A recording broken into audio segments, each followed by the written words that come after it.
आज हमारे साथ मौजूद है जय हो फाउंडेशन के प्रेसिडेंट अफरोज़ मलिक। इनसे कुछ सवाल पूछेंगे जो कि हमें सही तरीके से ये अच्छी तरीके से उस सवालों का जवाब देंगे। आइए पूछते हैं अफरोज़ भाई से। अफरोज़ भाई, ये जो एक महीने से लॉकडाउन चल रहा है, लोगों को काफ़ी परेशानी हो रही है, राशन से लेके हर चीज़ों की परेशानी है, इसके बारे में क्या कहेंगे? ये जो परेशानी है मुझे लगता है सरकार की गलत नीतियों की वजह से है। सरकार ने जो स्टार्टिंग में जब जनता कर्फ्यू लगाया था 19 तारीख को, जब सरकार अलर्ट हुई थी, उसी वक्त सरकार को मज़दूरों को के बारे में और जो गरीब लोग हैं जो रोज़ कमाते रोज़ खाते हैं उनके बारे में सोच कर कर्फ्यू या कोई भी तरह का लॉकडाउन करने की अगर शुरुआत करते तो इतनी समस्याएं नहीं होती। मगर सरकार की गलत नीतियों की वजह से ये समस्याएं पैदा हुई और सरकार ने बिना सोचे समझे फैसला लिया, इसलिए इतनी तकलीफ जनता को सहनी पड़ी।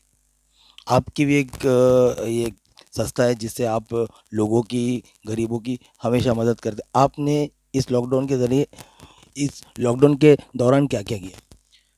ज़्यादातर तो मैं ऑफिस में आता रहा और लोगों से जो भी डोनेशन लोग ने दिया उसका सही जगह पे इस्तेमाल करने की कोशिश की अपने साथियों की। आप भी उस ग्रुप में हैं, आप भी देख रहे हैं लगातार। खलफान हैं, आमिर हैं, जैन हैं, और भी जो आप लोग के साथी हैं वहाँ पे जो साथ में काम कर रहे हैं, मैं देख रहा हूँ बहुत मेहनत से काम कर रहे हैं। उन लोगों का जो भी सपोर्ट हो सका वो किया। और ज़्यादातर मैं देख रहा था कि ज़्यादा मेरा फोकस था कि मज़दूर जो फंसे हुए हैं उनके बारे में सोचा जाए।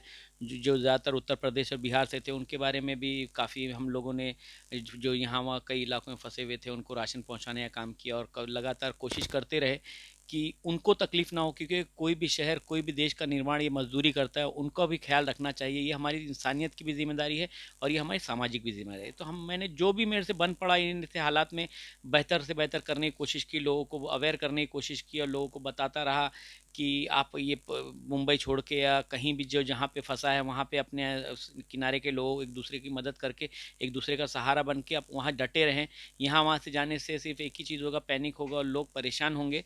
और यही सब अवेयरनेस फैलाते रहा हूँ पूरे एक महीना, और वीडियो बना के सोशल अवेयरनेस के वीडियो बना के समाज को बताने की भी कोशिश करते रहा हूँ कि किस तरह से ऐसे हालात का सामना करना चाहिए, कहाँ पे कोई कमियां हैं। सरकार को भी चेताने की कोशिश करते रहे हम लोग इस दौरान की जो सरकार की जो कमियां हैं सरकार उसे दूर करे और ज़्यादा से ज़्यादा लोगों को फ़ायदा पहुंचाने की कोशिश करे। जैसे कि देखा जाए कि बहुत से लोग इस बात से नाराज़ है, जब भी इलेक्शन होता है तो जो एमएलए होता है, नगर सेवक होता है, लोगों के घर घर जाके वोट मांगते हैं, यादी जो कहा जाता है उनके घर तक पहुंचती है।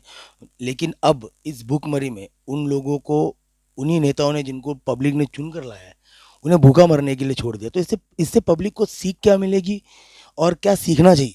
अ, देखिए, नेता लोगों ने भी अपना काम पल बराबर से नहीं किया है, मैं एकदम कहना चाहूँगा। कुछ जो पॉलिटिशियन हैं वो कर रहे हैं, मगर उन्होंने ये तय कर लिया है कि मैं अगर इस वार्ड का कॉर्पोरेटर हूँ तो उसी वार्ड में वो हेल्प कर रहे हैं। बाहर के वार्ड के लोगों को कोई भी मदद नहीं कर रहे हैं। जिस तरह से उनकी ज़िम्मेदारी थी, इंसानियत का भी तकाज़ा था, वैसा ज़्यादातर नेता नहीं कर रहे हैं। अगर कोई यहाँ का एमएलए है तो अपने आप उसका जितना हल्का है उसी में वो काम करना चाह रहा है। तो ये बिल्कुल दर्शाता है कि वो अपनी उनकी एक पॉलिटिक्स की जो मानसिकता है उसी के हिसाब से वो काम कर रहा है, जो कर रहे हैं वो। और जो कर नहीं रहे हैं वो तो बिल्कुल घरों में बैठे हुए हैं, वो बिल्कुल लाचार हैं। और जो आपने ये बात कही कि यादी पहुंचाने का जब टाइम आता है, वोटर लिस्ट पहुंचाने का टाइम आता है, तो एक पार्टी नहीं, जितने कैंडिडेट खड़े होते हैं सबके वोटर चिट्ठियां जो होती है वो वोटर तक पहुंच जाती है। मगर ऐसे वक्त में अगर वोटर तक राशन नहीं पहुंचा सके तो बहुत दुख की बात है। उन लोगों के पास ताकत थी, उन लोगों के पास सारे तंत्र थे, अगर वो लोग उस तंत्र का इस्तेमाल कर लेते तो मुझे लगता है कि कम से कम लोगों को तकलीफ होती और लोग ज़्यादा से ज़्यादा इस जो लॉकडाउन है उसका पालन कर सकते हैं। और लॉकडाउन का पालन भी इसलिए कुछ लोग नहीं कर पा रहे हैं, कुछ लोग तो शौक से भी नहीं कर रहे हैं। ऐसा नहीं कि सब लोग घूम रहे हैं जो काम से घूम रहे हैं, कुछ लोग शौक से भी घूम रहे हैं। मगर जो लोग काम से घूम रहे हैं उनको भी पुलिसिया अत्याचार भी बहुत सहना पड़ा है। काफ़ी लोगों को पुलिस ने मारा है और ऐसी घटनाएं बहुत सी सामने आई हैं। यहाँ तक के कई कई दूसरे प्रदेशों में तो पुलिस ने लोगों की जान तक ले ली है।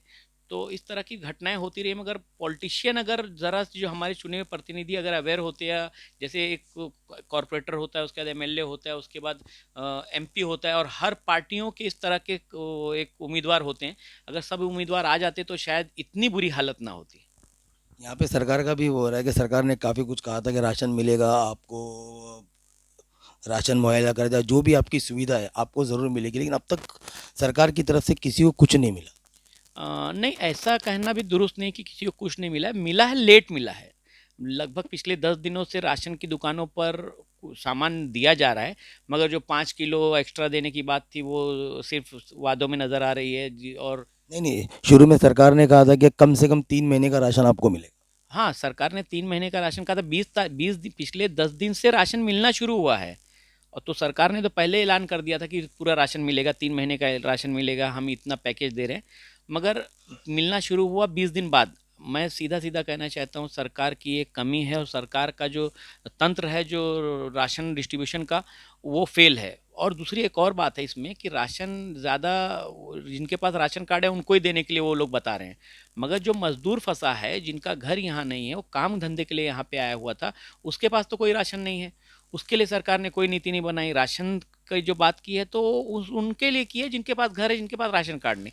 मगर हम मैं शुरू से बता रहा हूँ कि ये जो समस्या बड़ी हो जब होगी जब मजदूर फंसेगा, क्योंकि ये मजदूर जो होता है उसके पास घर नहीं होता, उसके पास परमानेंट कोई ठिकाना नहीं होता, उसके पास राशन कार्ड नहीं होता, उसके पास ये लोकल आधार कार्ड नहीं होता, उसकी वजह से, और वो लोकल वोटर भी नहीं होता है, इसलिए पॉलिटिशियन भी उसकी तरफ ज़्यादा ध्यान नहीं देते हैं।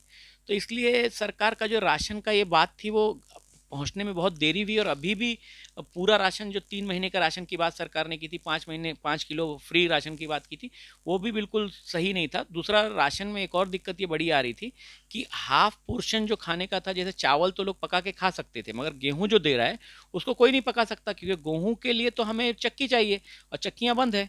तो अगर मैं पैसे से गेहूं 9 रुपये 8 रुपये किलो खरीद लेता हूं, तो उसके बाद मैं पिसा नहीं पाता हूं, तो उसके लिए लोग गेहूं नहीं खरीद रहे हैं। तो उसी गेहूं की कालाबाजारी अभी खुलने के बाद धड़ल्ले से करेंगे जो राशन वितरण कार्य, जो जिन्होंने ठेके लिए उनके।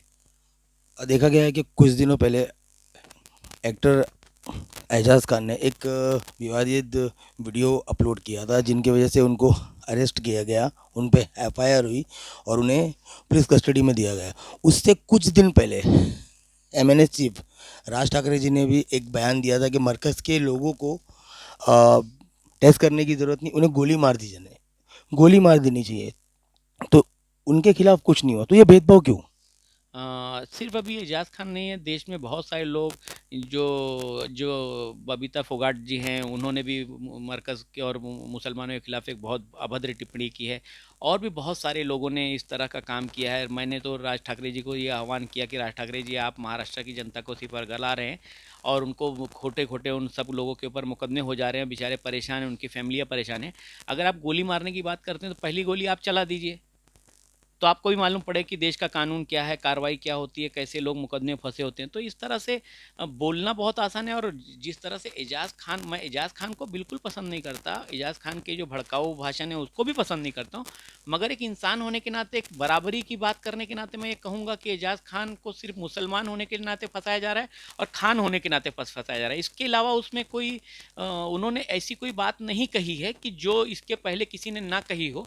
बहुत सारे लोग हैं जो आज भी जहर फैला रहे हैं, सोशल मीडिया पे जहर फैला रहे हैं। और मैं बोलता हूँ, बड़ी बड़ी पॉलिटिकल पार्टी के लोग, यहाँ तक के लोग तो गोली मारने का, सिर्फ राज ठाकरे ने गोली मारने का नहीं कहा है, बीजेपी के केंद्रीय मंत्री लोगों ने भी गोली मारने का आदेश दिया है, हम गोली मार देंगे और गोली मार देना चाहिए इन गद्दारों को। इस तरह के बहुत सारे उन्होंने भी अपने इस्तेमाल किए हैं। दिल्ली में एक एक्स एमएलए हैं मिश्रा जी, उन्होंने भी एक भड़काने, दिल्ली में दंगा कराने में बहुत बड़ी भूमिका निभाई, आज तक उनको भी गिरफ्तार नहीं किया गया। तो मैं क्लियर क्लियर एकदम कहना चाहता हूँ, सिर्फ इनको खान होने के नाते और मुसलमान होने के नाते उनको ये सज़ा मिल रही है और उनकी गिरफ्तारी हुई है। हमसे बात करने के लिए बहुत बहुत धन्यवाद अफरोज भाई।